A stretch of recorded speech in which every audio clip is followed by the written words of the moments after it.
Hello everyone, welcome back to Review and Rate. Today, we're entering into a world of supernatural mysteries and dark creatures. That's right, we're going to shine light into these monsters and keep shooting them to talk about Alan Wake 2, a game developed by Remedy and released in 2023. If you're a fan of survival horror, wonderful visuals, and amazing stories, you won't want to miss this review. Now, let's escape from the dark place and get ready to enter the world of Alan Wake 2.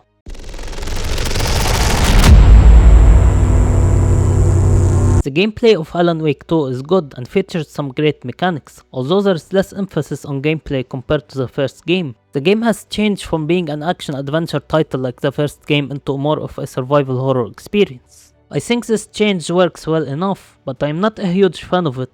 In my opinion, Alan Wake should have remained an action-adventure series, especially because I don't think this game is much scarier than the first one. The jump scares are effective at first, but after you get used to them, they are not particularly impressive. Still, the change to survival horror is fine overall. Since the game has shifted towards survival horror, you now have a limited inventory where you store weapons, ammunition, batteries, and healing items, although you can still carry a large number of consumable items. There is also something called the shoebox, which acts as a storage box where you can keep items that you don't have room for in your main inventory. You also have a map that allows you to find and navigate to different locations across the game's various areas, both in the dark place and in the real world, including places like Bright Falls, Cauldron Lake, and Watery. However, you sometimes need to be careful when checking the map because enemies can still attack you while you are looking at it. This makes the game feel more realistic, and the same applies when examining other things such as manuscripts, radios, TV shows, weapon upgrades, and other collectibles scattered throughout the world that help expand the story.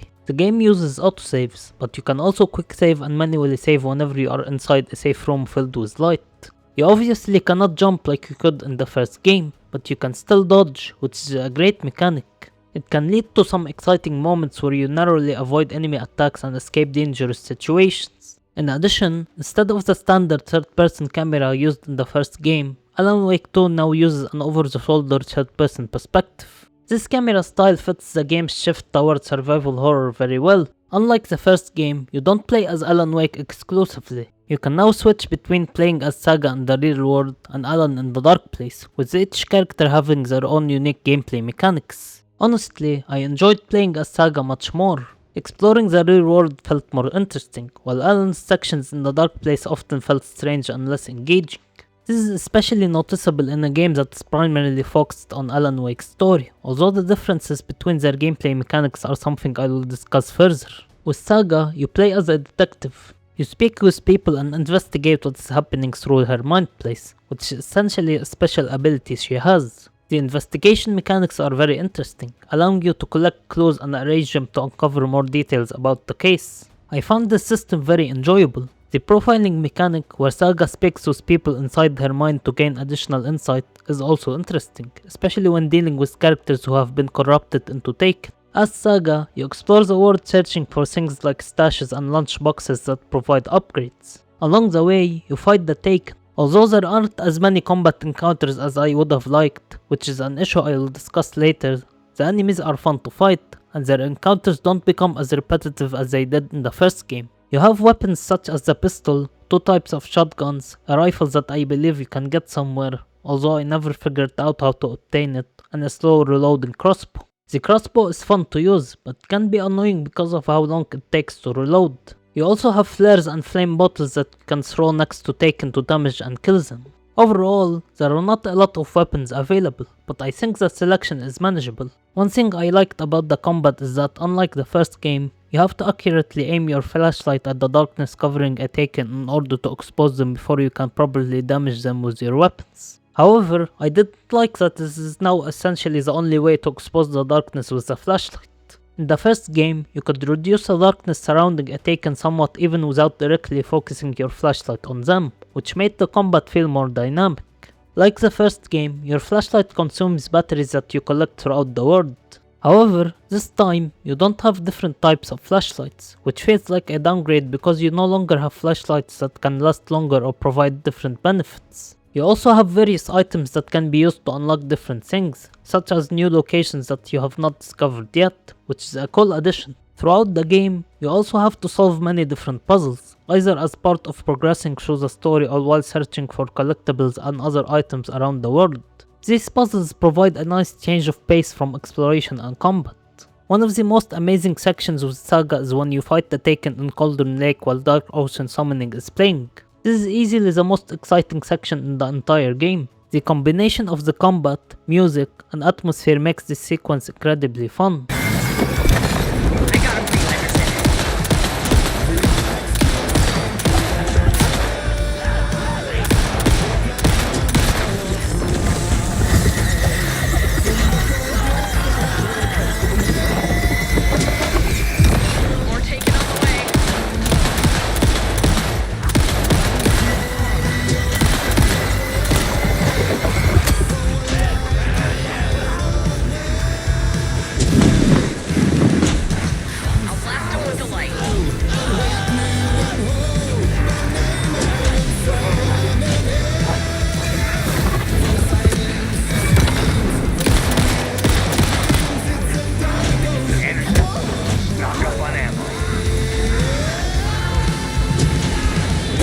Alan's sections in the Dark Place have different mechanics. Instead of using the clue system that Saga has, Alan can change scenes in certain locations, which alters the environment around him and allows him to progress through different areas. This is a really cool mechanic and fits Alan's story and the strange nature of the Dark Place very well. You can also find different echoes of characters talking, and you can shine your flashlight onto the yellow circles associated with them, which provides upgrades for Alan's abilities. Alan has weapons such as a revolver, a shotgun, a flare gun, and flash grenades. However, I found the enemies in Alan's sections to be pretty lame. You mostly fight these dark creatures that don't really make you feel much when you take them down. Even though some of them have different abilities, I just didn't like fighting them very much. The enemies in the real world are much better.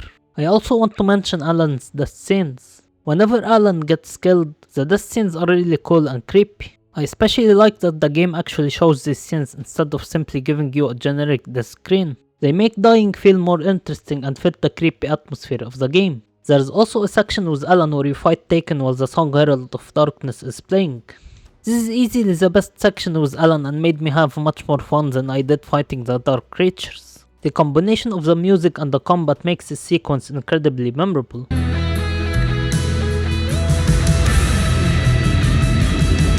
Still he's a torchbearer, and it couldn't be much clearer. A war needs its warrior, true and right. The darkness within him hostage, and he's seen her drowning. What has saved her from the darkness of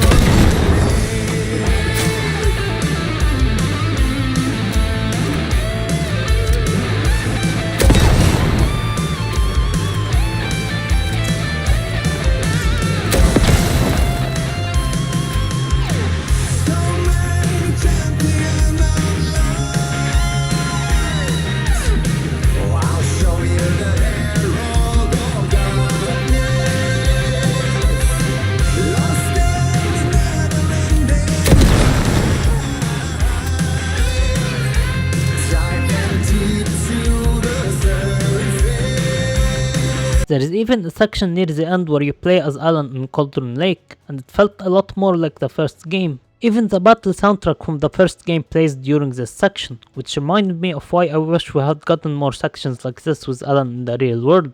That section was absolutely amazing.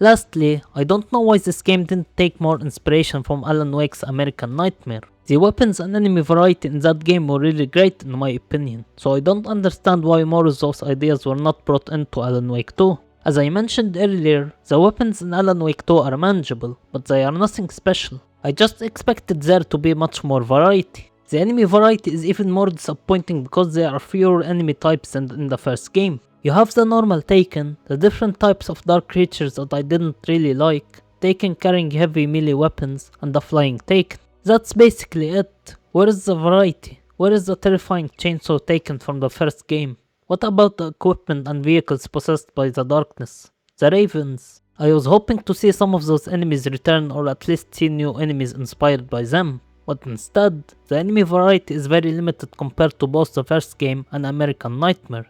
It's just a shame. I also know this is a small thing, but I really hope they would have kept the driving sections from the first game. Instead, in Alan Wake 2, you mostly get cutscenes showing the characters driving to different locations. In my opinion, the driving sections in the first game were really good because you were actually driving through dangerous areas at night while the Taken were chasing you. Those moments felt intense because you had to worry about what could happen while you were driving. In Alan Wake 2, those driving sequences are replaced with cutscenes, and the dark creatures are nowhere to be found, even when the characters are driving at night. This felt a little weird to me. I just like the sense of danger that the first game created during its driving sections.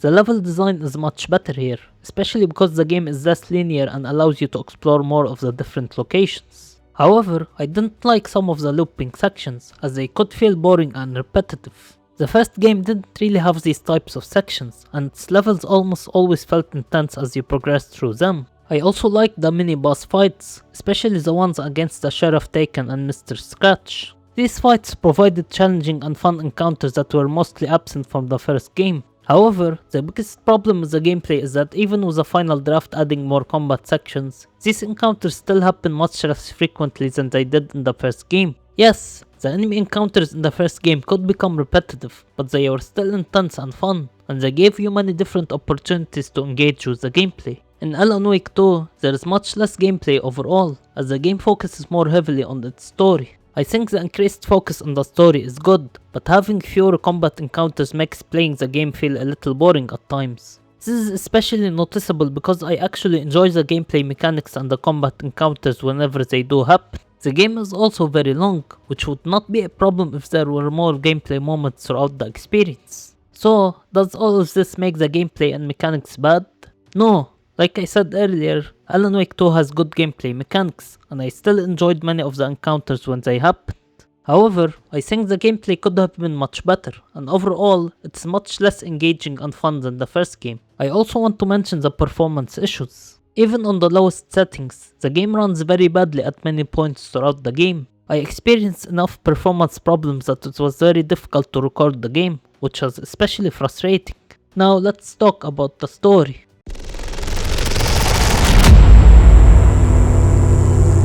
The story of Alan Wake 2 is just like the first game, really amazing.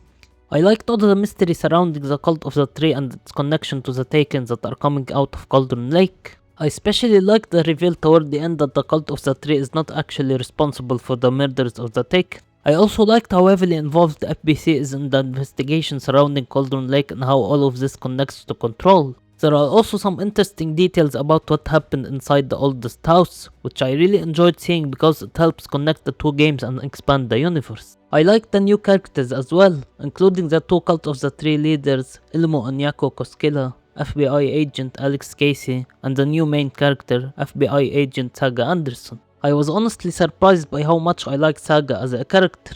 Her connections to Odin and Thor Anderson were especially interesting, and I thought it was really cool to see how they were connected to each other. Several old characters also return. Agent Nightingale comes back as a creepy Taken, and Cynthia Weaver also becomes a Taken. Even though they are no longer normal people in this form, I still enjoyed seeing their Taken versions and thought they were interesting additions to the story. While I am a little disappointed that Sheriff Sarah Breaker from the first game is not here and has instead been replaced by another member of the Breaker family, I still like seeing the connections to the original game. Barry Wheeler is also absent, which was disappointing, but there are mentions of Barry helping Alice after she loses her husband. Rose also returns, once again acting as a character who helps Alan because she is a huge fan of him, similar to how she was in the first game. I like seeing her return because she is still just as obsessed with Alan as she was before. I also liked seeing Ati from Control appear in the game. His interactions with both Saga and Alan were really entertaining, and his mysterious personality fits perfectly into the strange world of Alan Wake. And of course, I really liked Alan Wake himself returning. I enjoyed his interactions with the characters around him, his attempts to write his way out of the dark place, his eventual return to the real world, and his confrontation with the dark presence that's taken the form of Mr. Scratch. To summarize the main story, 13 years after the events of the original game, Alan Wake is still trapped inside the dark place, a supernatural dimension beneath Cauldron Lake where stories can literally shape reality. Desperate to escape, Alan continues writing horror stories in an attempt to find a way back to the real world. However, every attempt he makes only traps him in another cycle, making it almost impossible for him to escape. Meanwhile, FBI profiler Saga Anderson arrives in Bright Falls with her partner, Alex Casey, to investigate a series of ritualistic murders. The first victim is former FBI agent Robert Nightingale, who disappeared into Cauldron Lake during the events of the first game. Nightingale has now been transformed into one of the Taken, showing that people consumed by the dark presence can return as monsters. Saga's investigation eventually leads her to the mysterious cult of the Tree, which initially appears to be a group of serial killers responsible for the murders. However, one of the game's best twists reveals that the cult is not actually evil. The Koskela brothers, Elmo and Yako, created the cult of the Tree to secretly protect Bright Falls from the Taken. They stage murders and use the cult's terrifying reputation as a way to hide the fact that they are actually hunting the monsters before they can spread.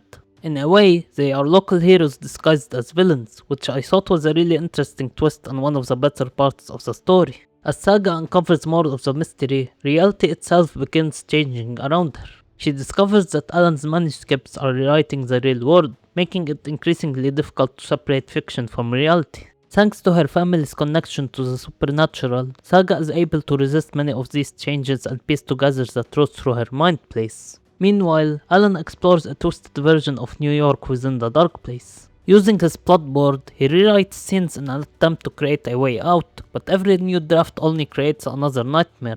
Throughout his journey, Alan believes he's being hunted by Scratch, an evil version of himself. Eventually, he discovers the horrifying truth. Scratch is not a separate person. Scratch is Alan himself after being completely overtaken by the dark presence. I had seen this before. This was not Scratch.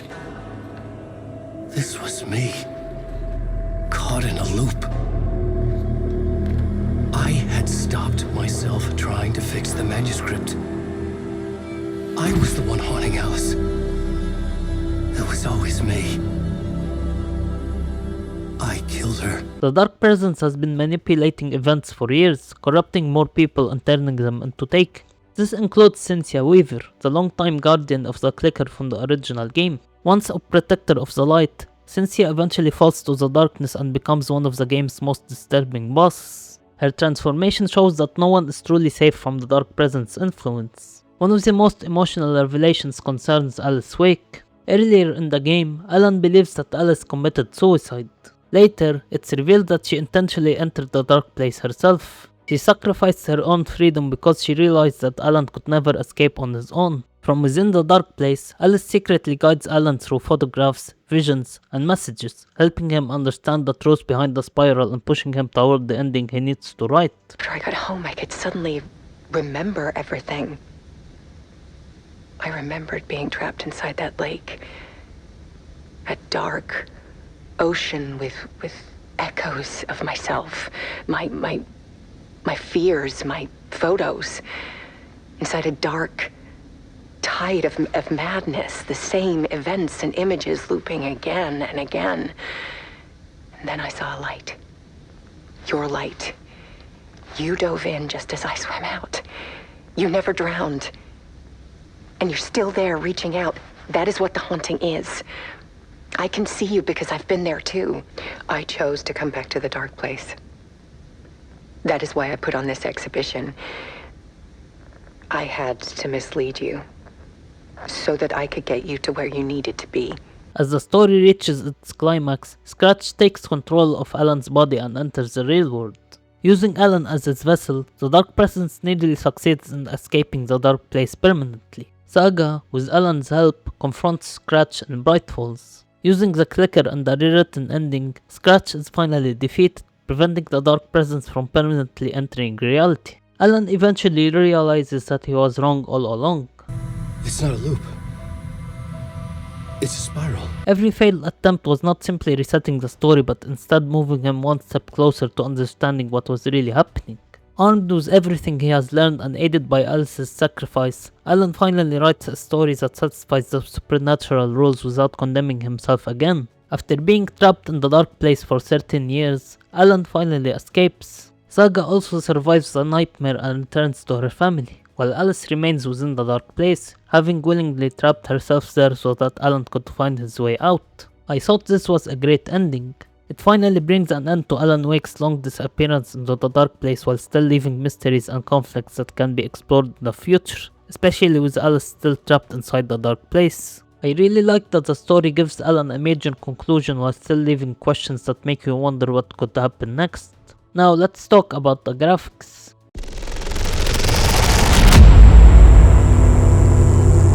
The graphics of Alan Wake 2 are absolutely exceptional. The environments look incredible, and the art direction in each of the locations you visit is excellent. When you compare the graphics to the first game, you can clearly see how much the visuals have improved, especially considering that Alan Wake 2 was released 13 years after the original. Try the coffee. Just don't blame me when you fall in love, 'cause it'll break your heart when you have to leave. Rusty here is no longer human. Nothing but black coffee under a thin layer of skin. Yeah, that makes two of us. Practically everyone will be wearing one. Good to know.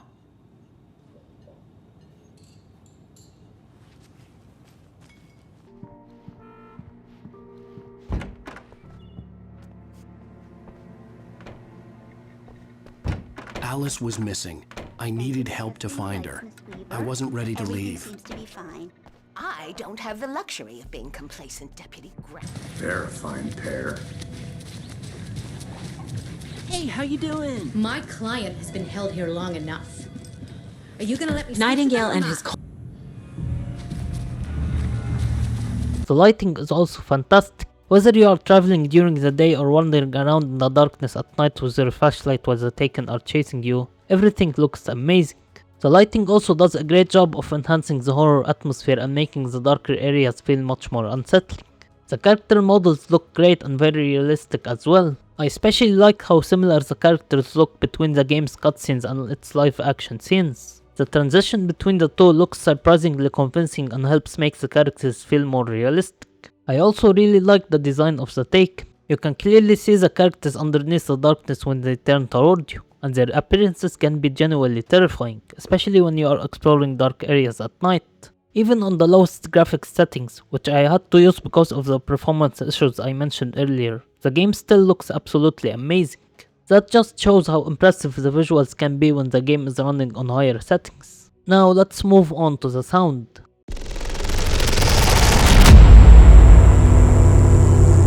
The sound design of Alan Wake 2 is absolutely phenomenal. The voice acting is great, especially the performances of Alan himself and Saga. Both actors deliver excellent performances that really bring their characters to life, and their performances are a major part of what pulls you into the story. The voices of the Taken are also just as great as they were in the first game. Hearing the voices of actual characters become distorted when they are corrupted by the darkness makes them even more terrifying. Like Luke, the thrill of domination.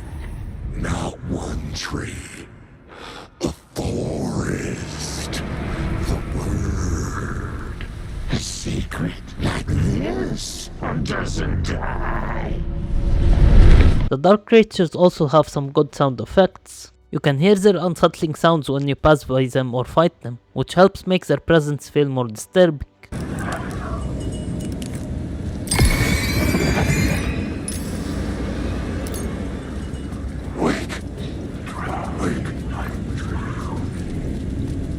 The environmental sounds are excellent as well. Whether you are exploring bright falls, walking through the woods, traveling around at night, or exploring the dark place, the sound design does a great job of making each location feel alive. It really helps create the feeling that you are actually there.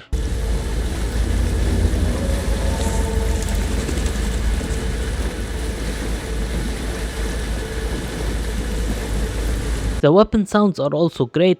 Every shot has a satisfying impact, and you can really feel the power of the weapons whenever you shoot an enemy. However, the best part of the audio is definitely the soundtrack and music. The songs used at the end of chapters and during certain battles are absolutely amazing.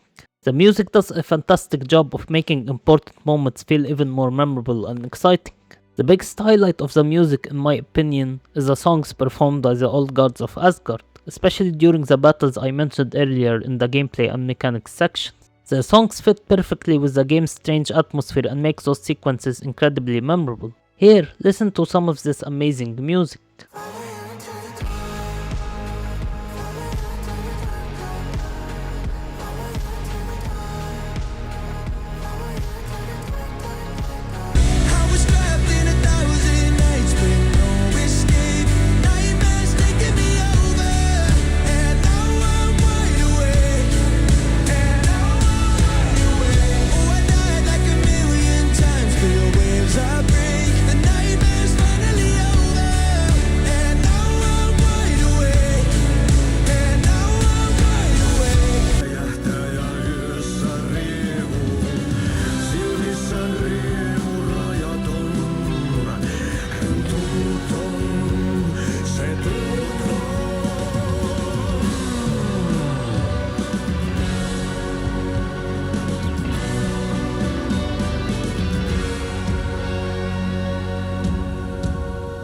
Kaivon pohjalle ruumiskasaan. For in the twilight of my years, I am nothing but anger's remorse. I am nothing but anger's remorse. Awake new and whole, by name I will summon him. From the silence of screams, from the city of dreams, it's a dark ocean summoning. Now let's move on to the final section, which is replayability.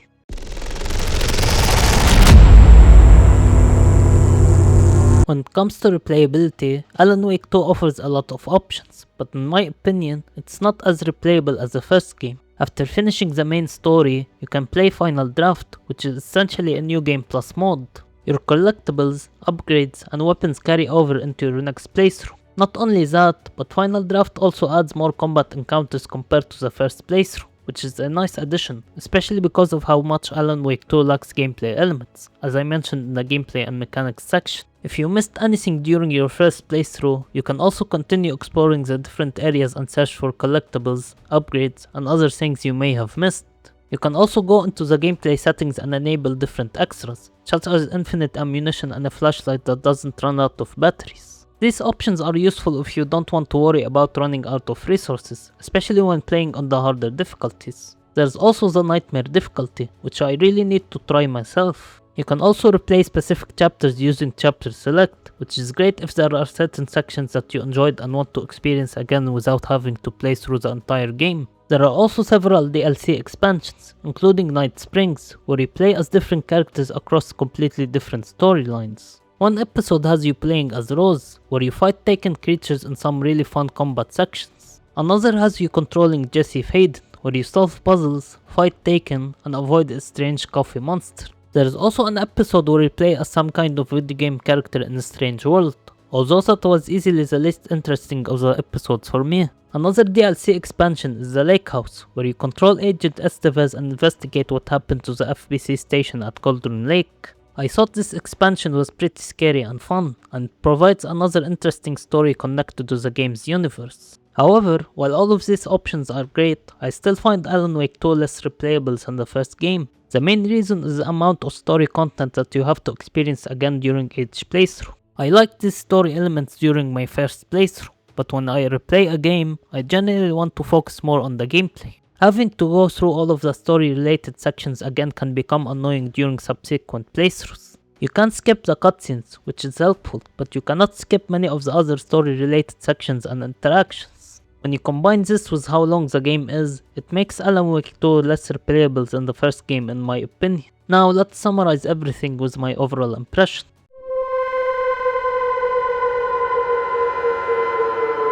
Alan Wake 2 offers good gameplay, an amazing story, exceptional graphics, phenomenal sound design, and plenty of replayability options. While it does have some problems, mainly related to having fewer gameplay and combat sections compared to the first game, these issues do not take away from how fun the game can be. The great combat sections, interesting mechanics, excellent level design, and engaging story still makes this a really enjoyable experience. Alan Wake 2 is certainly an amazing sequel. It's not the fantastic sequel I hoped it would be, and in my opinion, it's not as good as the first game, but still a great game nonetheless. It improves on many aspects of the original while also making some changes that I personally did not enjoy as much. Overall, I think Alan Wake 2 deserves a lower score than the first game, but still deserves an amazing score. Here it is.